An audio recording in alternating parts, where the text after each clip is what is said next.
Sur sa gauche, la gauche du cortège, voici les rois et les princes étrangers qui suivent immédiatement le groupe formé par la famille royale et apparentée. La foule ici est tout aussi nombreuse. Au fur et à mesure qu'on se rapproche de la cathédrale,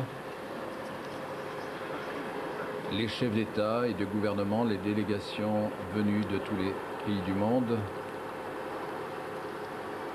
le fils du sultan du Maroc,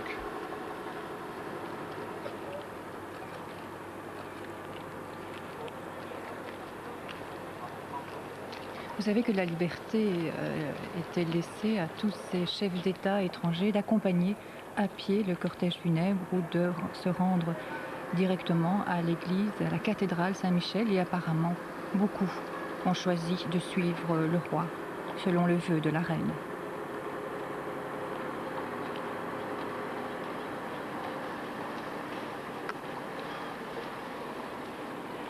Toujours la haie d'honneur le long du parcours.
Le propriétaire du micro est prié de venir le chercher.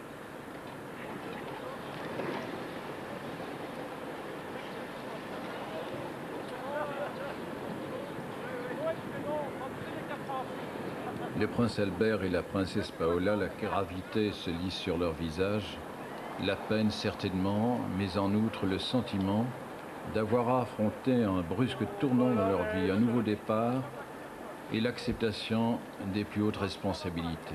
Et puis l'émotion des princes, les neveux et nièces du roi et avant tout le prince Philippe, que tout le monde, avec raison, s'attendait à voir succéder dès maintenant au trône. Il s'y préparait si activement et plus encore depuis l'année dernière. Il abattait un si gros travail, il avait des journées si pleines et surtout il faisait de si nombreux projets pour les mois qui viennent et les très prochaines années. Voici au changement de génération, c'est la continuité qui a été préférée, la stabilité, sans risque ni remous. Et pour le prince Philippe, c'est sans doute une épreuve, mais il sait bien, comme le disait sa grand-mère, la reine Elisabeth, qu'en Belgique on est vraiment roi que le jour où on est marié, et mieux encore, qu'on a autour de soi un véritable foyer. Car la monarchie dans nos provinces, ce n'est pas un homme seul, c'est un couple qui dure jusqu'au dernier jour. C'est une famille, ce sont les enfants qui promettent de poursuivre, à travers le temps, une longue histoire et somme toute inséparable de la nôtre.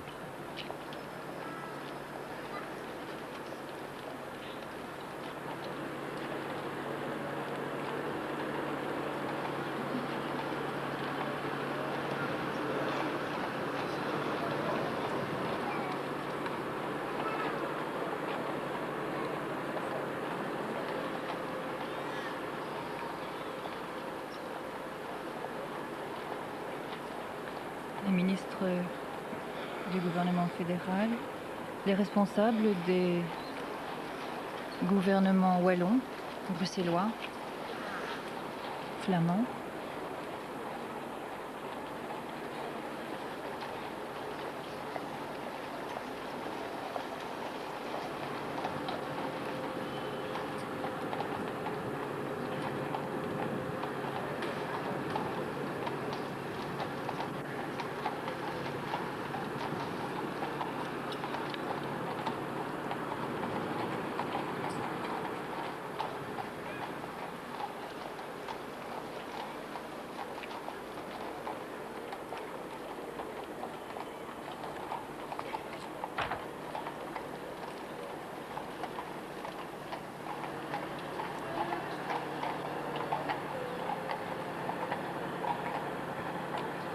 On ne peut s'empêcher de penser que cette disparition intervient alors que la réforme institutionnelle, les accords de la Saint-Michel venaient d'être votés et qu'une période, qu'une époque s'achève et qu'une autre va commencer. Époque que le roi était d'ailleurs prêt à poursuivre puisqu'il disait avoir retrouvé la santé et c'était d'ailleurs le sentiment que tout le monde partageait.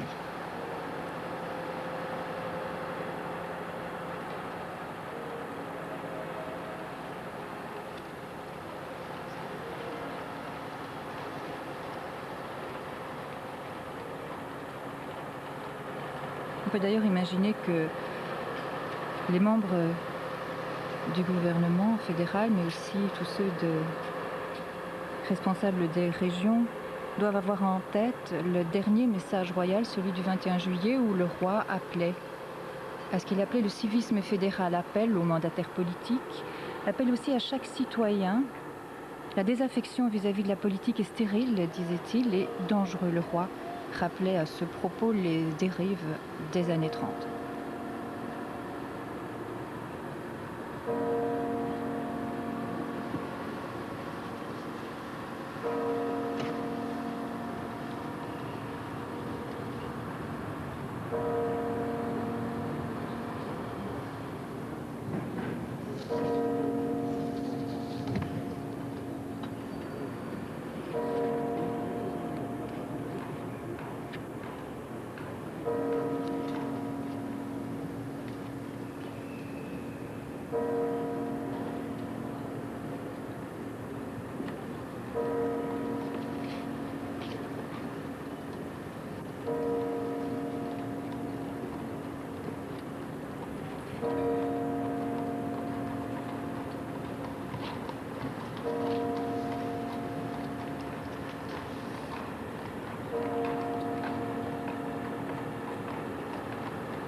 Un roi qui n'hésitait pas non plus à aller au-devant des gens, là où ils sont, à aller au-devant de la société civile, comme on dit, là où les gens travaillent, pour les rencontrer tout simplement et entendre leurs témoignages sur leur vie quotidienne.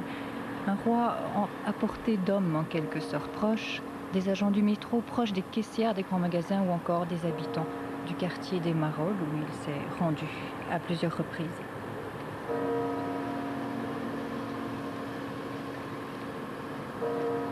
La reine et toute la famille royale, non seulement le prince Albert, la princesse Paola, leurs 3 enfants, les princes Philippe et Laurent, la princesse Astrid, elle-même accompagnée de son mari, l'archiduc Lorenz, mais aussi le grand-duc Jean de Luxembourg, la grande-duchesse Joséphine Charlotte, leur fils aîné, le grand-duc héritier Henri et son épouse Maria Theresa, mais encore le prince Vittorio Emanuele de Savoie et son épouse, la princesse Marina. Et puis il y a le prince Alexandre de Belgique, sa sœur, la princesse Maria Esmeralda, qui viennent ensuite avec les princes Jean et Guillaume de Luxembourg. Et aussi le prince Nikolaus de Liechtenstein et son épouse, la princesse Margaretha de Luxembourg, ainsi que l'archiduc Christian d'Autriche et son épouse, la princesse Marie-Astrid de Luxembourg. On arrive ainsi près de l'ultime montée vers le parvis de la cathédrale de Bruxelles, entre la Banque nationale et la communauté flamande. Cette cathédrale de Bruxelles où va se dérouler la cérémonie religieuse, une messe non de détresse et de chagrin, mais de gloire et d'espérance.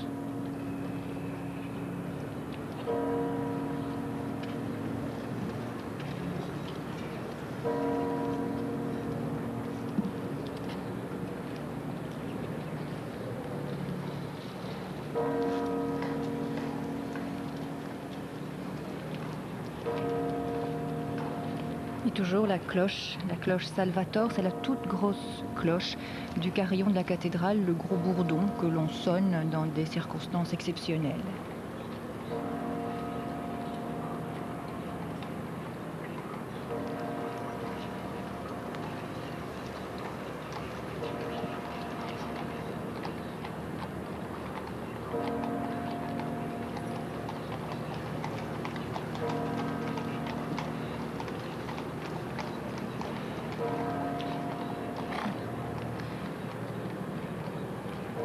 Et nous approchons maintenant du parvis de la cathédrale Saint-Michel. On sait que cette cathédrale ne peut pas contenir énormément de monde en raison des travaux et que donc l'intérieur sera réservé aux invités et que le public devra suivre pour la plupart les cérémonies sur le parvis, mais qu'il y aura là des écrans géants. Alors Christophe de Boursu, vous êtes là? Oui, nous sommes là et je peux vous dire que la foule est extrêmement recueillie, comme elle a été partout sur le parcours évidemment. On ne pourrait pas mettre une personne de plus ici, devant l'église, la cathédrale Saint-Michel. On évalue cette foule à environ 10 000 personnes.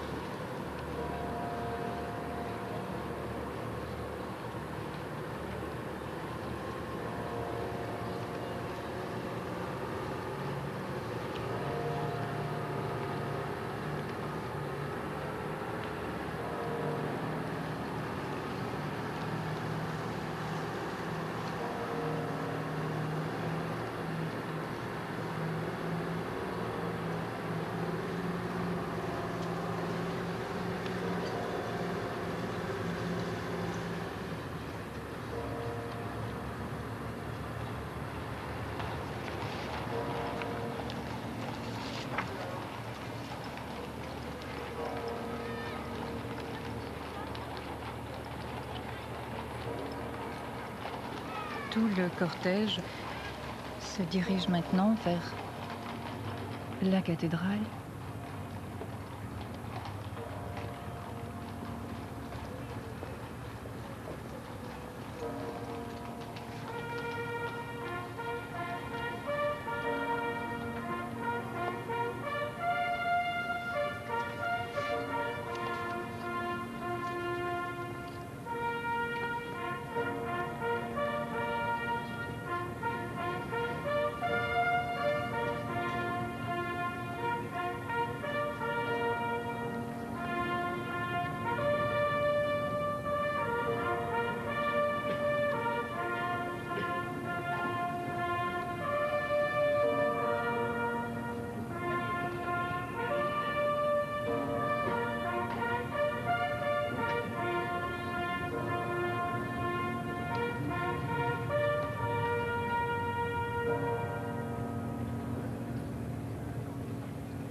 La collégiale des Saint-Michel et Gudule est devenue la cathédrale Saint-Michel il y a une trentaine d'années, mais il y a 10 ans que sa restauration profonde a été entreprise. Alors pourquoi avoir choisi cette église pour les funérailles royales et non pas Saint-Jacques sur Coudenberg ou la basilique du Sacré-Cœur de Kuckelberg? Eh bien parce que ici s'inscrit en fait une continuité historique, celle d'une église traditionnellement liée à la Belgique et au duché de Brabant. Et déjà en 1312, le duc de Brabant, Jean II, était enterré dans cette église. Il repose dans le chœur au milieu d'un certain nombre de ses descendants. Et le premier fils de notre premier roi, Léopold Ier, a lui aussi été enterré dans la collégiale. Saint-Michel est d'ailleurs l'église où le roi et la reine se sont mariés en 1960, tout comme le prince Albert y avait épousé un peu plus tôt la princesse Paola. C'est en quelque sorte le cœur spirituel de la capitale, le lieu de culte des Bruxellois. Et la dernière célébration royale qui a été organisée à l'intérieur de cet édifice remonte à 1965. C'était alors les funérailles de la reine Élisabeth, près de 5 ans après le mariage de Baudouin et Fabiola. Ni les funérailles du roi Léopold, ni celles du prince Charles, ni le mariage de la princesse Astrid n'ont pu se dérouler dans ce lieu de prière, livré aux grands travaux de restauration. Mais c'est évidemment du fait de ces travaux qui ne sont toujours pas achevés, et particulièrement des travaux du chœur, des déambulatoires, des 2 chapelles, que seuls 1 millier de personnes trouvent place dans l'édifice religieux, dont 600, rien que pour les invités royaux. Alors les invités ont maintenant quitté le cortège funèbre et se rendent dans la cathédrale Saint-Michel où ils vont prendre place. On applique en fait la règle qui veut que le souverain arrive le dernier dans l'église.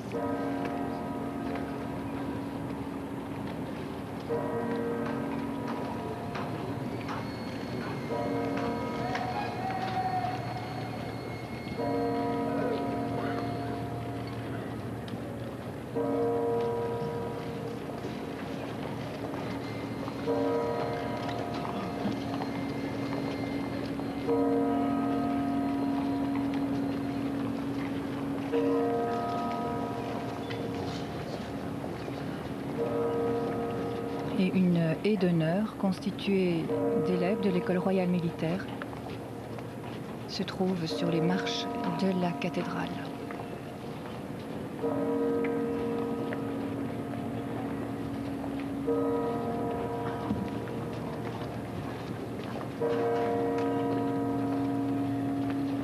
Pour les rois et pour les chefs d'État, l'ordre protocolaire est en principe celui de l'ancienneté de leur règne ou de leur présidence.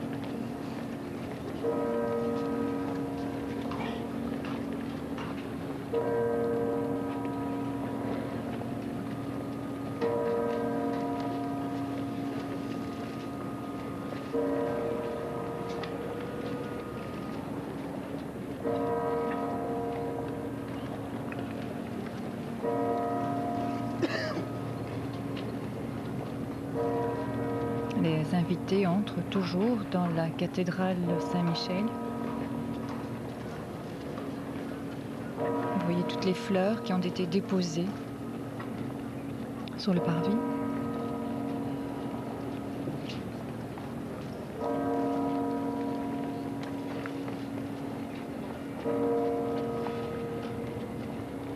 En fait, ce sont toutes les fleurs qui ont été apportées ce matin par les 120 candidats sous-officiers. Elles ont été déposées, ces couronnes et ces fleurs, derrière la haie d'honneur.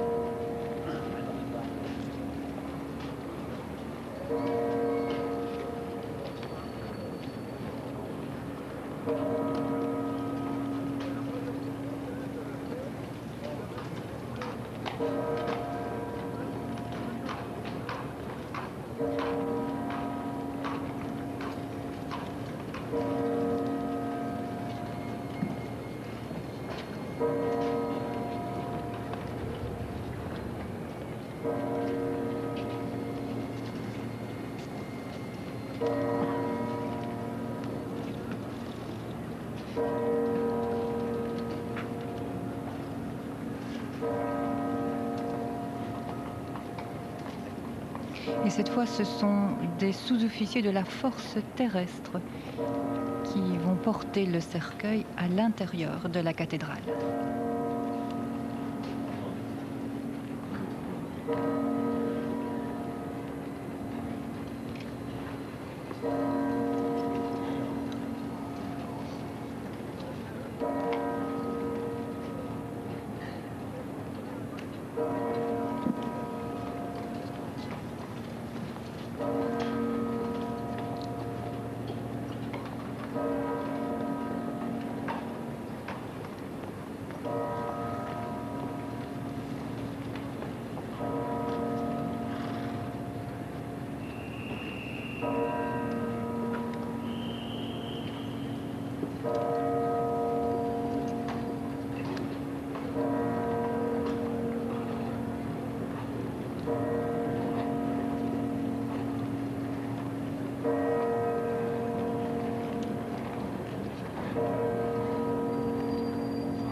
L'annonce des funérailles royales a amené à la cathédrale ces derniers jours un nombre exceptionnel de visiteurs. Ils étaient 25 000 rien que pour la journée de jeudi.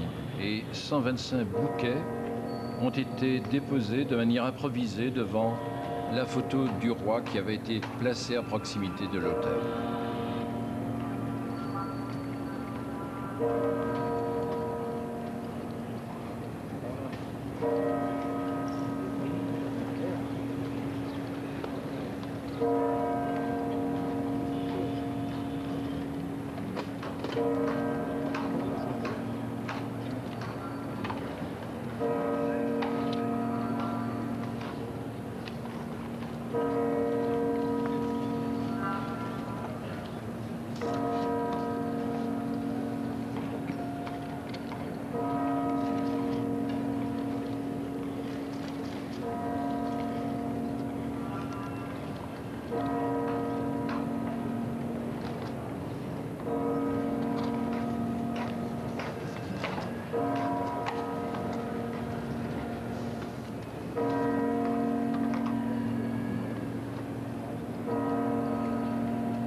La messe de grâce et d'espérance qui va être célébrée, ce n'est pas un requiem, la mort pour le chrétien et surtout le chrétien d'aujourd'hui y est très sensible, n'est pas un terme, elle est un passage et c'est cette foi, cette confiance, cette espérance qui vont caractériser du point de vue religieux les cérémonies de l'adieu. La reine Fabiola y tient beaucoup, le roi lui-même l'aurait sans doute souhaité. L'Eucharistie est placée sous le signe de cette rencontre heureuse dans l'au-delà. Et depuis le Concile, le violet remplace généralement le noir, le violet couleur de pénitence mais aussi d'espérance, plutôt que le noir couleur des ténèbres, avec le blanc qui intervient, couleur de lumière, couleur pascale, c'est-à-dire de résurrection. On a parlé au sujet de la cérémonie de ce matin de funérailles pascales célébrant la résurrection et la gloire divine. Et comme l'expliquait Fabien de Leclos dans la Libre Belgique, il ne s'agit pas pour autant d'une célébration liturgique exceptionnelle, ni d'un quelconque privilège, mais tout simplement d'une liturgie exemplaire dans la parfaite ligne de la grande tradition chrétienne remise en honneur par le Concile Vatican II.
Toutes les représentations étrangères et nationales ont pris place maintenant à l'intérieur de la cathédrale et c'est en dernier donc que le cercueil va être introduit dans la cathédrale, suivi immédiatement de la famille.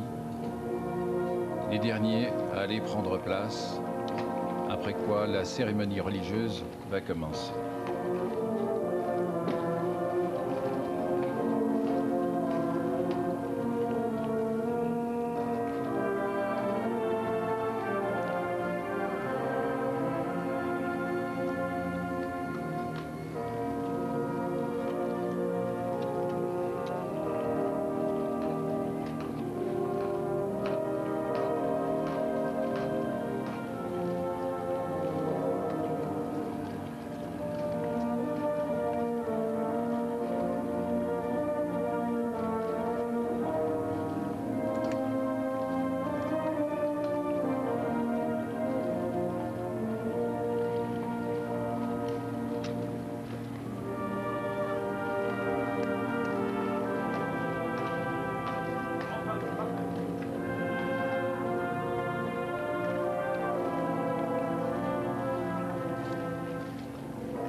Le cardinal Danneels va accueillir à l'entrée, sous le porche de la cathédrale, le cercueil et la famille royale.